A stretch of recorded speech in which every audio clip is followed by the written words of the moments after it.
الحمدللہ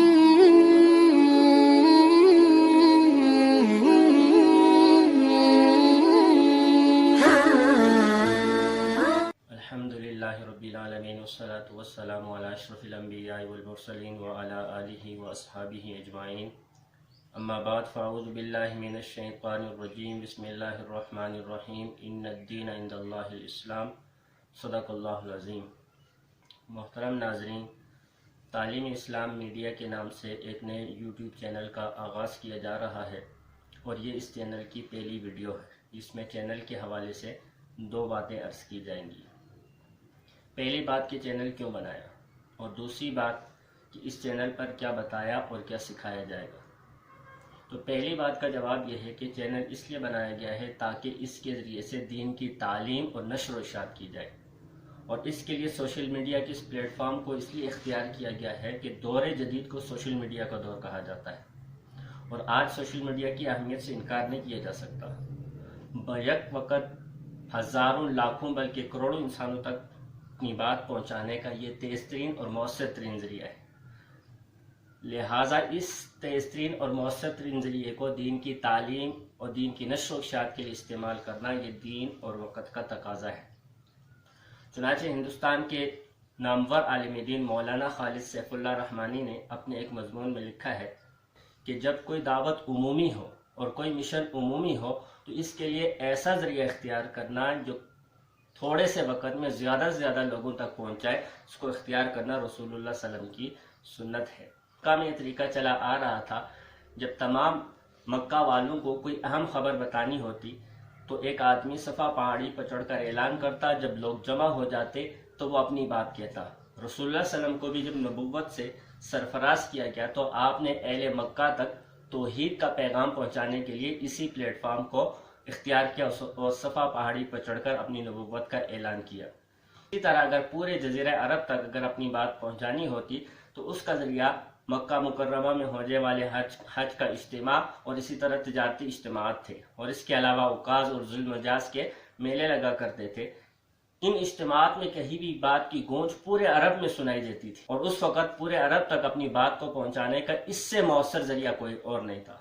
آپ علیہ السلام نے بھی عرب کے کونے کونے تک دین کی دعوت پہنچانے کے لیے اسی ذریعے کا استعمال کیا ہے، اور اس میں جو خرابیاں تھیں ان سے اجتناب کیا ہے۔ اسی طرح عرب سے باہر کی دنیا تک دین کی دعوت پہنچانے کے لیے خطوط سے کام لیا گیا ہے۔ مولانا کے ذکر کرتا اس تفصیل سے اتنی بات تو ظاہر ہے کہ آپ علیہ السلام نے دین کی تعلیم، دین کی نشر و اشاعت کے لیے، دین کی دعوت کے لیے اپنے دور کے دستیاب ذرائع ابلاغ کو استعمال کیا ہے۔ لہذا موجودہ دور میں سوشل میڈیا چونکہ ایک تیز ترین اور مؤثر ترین ذریعہ ہے، اس کو دین کی خدمت کے لیے استعمال کرنا یہ دین اور وقت کا تقاضا ہے۔ دوسری طرف اس حقیقت سے بھی انکار نہیں کیا جا سکتا کہ اس وقت جب مسلمانوں میں اور مغرب میں ایک نظریاتی اور فکری کشمکش ہے، ایسے میں ان ذرائع کو مسلمانوں اور اسلام کے خلاف استعمال کیا جا رہا ہے، اور ان ذرائع کے ذریعے سے مسلمانوں کی اور بالخصوص دینی طبقے کی کردار کشی کی جا رہی ہے، اور منظم انداز سے اسلام کے عقائد نظریات کے خلاف استعمال کر کے شکوک و شبہات پیدا کیے جا رہے ہیں۔ ایسے میں وہ نوجوان نسل جو اس کے ساتھ وابستہ ہے، ان کے دین اور ایمان کی حفاظت کے لیے بھی اس پلیٹ فارم پر آ کر دین کی صحیح ترجمانی کرنا یہ وقت اور دین کا تقاضا ہے۔ مفکر اسلام مولانا زاہد الراشدی صاحب نے اپنے ایک مضمون میں لکھا ہے کہ ظاہر بات ہے کہ ہتھیار کا مقابلہ وہ ہتھیار سے کر سکتے ہیں۔ یہ جنگ کا مسلمہ اصول ہے کہ دشمن کے پاس جو ہتھیار ہے اس سے مؤثر ہتھیار حاصل کرنا، یہ کم از کم اس کے درجے کا ہتھیار مہیا کرنا یہ ضروری ہے، ورنہ جنگ اور مقابلہ مشکل ہو جاتا ہے۔ اس وقت مسلمانوں اور مغرب کی اس فکری جنگ میں یہ ان کا مؤثر ہتھیار ہے، لہذا ان کا مقابلہ اسی پلیٹ فارم سے کیا جا سکتا ہے۔ اس لیے سوشل میڈیا کے اس پلیٹ فارم کو اختیار کیا گیا ہے تاکہ اس کے ذریعے سے دین کی تعلیم اور نشر و اشاعت کی جا سکے۔ دوسری بات کہ اس چینل پر دکھایا کیا جائے گا، تو اس کا جواب یہ ہے کہ قرآن، حدیث، سیرت، تاریخ، اسی طرح فقہ اسلامی اور ایسے ہی حالات حاضرہ سے متعلق اسلامی تعلیمات کو ذکر کیا جائے گا۔ قرآن کریم کا ترجمہ اور تفسیر مکمل ذکر کی جائے گی، رسول اللہ صلی اللہ علیہ وسلم کی احادیث ذکر کی جائیں گی، فقہ اسلامی جو قرآن و سنت کا ہی نچوڑ ہے، اسلام کا قانون ہے،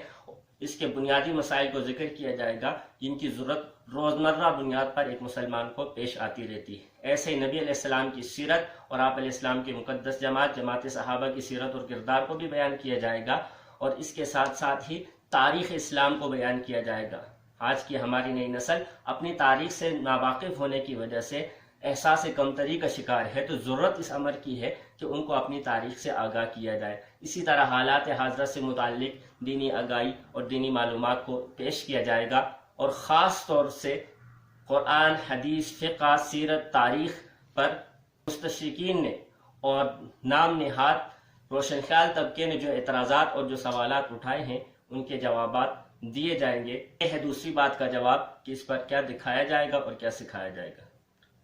اب آپ سے گزارش یہ ہے کہ آج کے اس پرفتن دور میں اپنے دین اور ایمان کی حفاظت اور دین پر عمل کرنے کے لیے دین کا علم ہونا ضروری ہے۔ بنیادی دینی علم حاصل کرنے کے لیے ہمارے اس چینل تعلیم اسلام میڈیا کو سبسکرائب کریں۔ شکریہ۔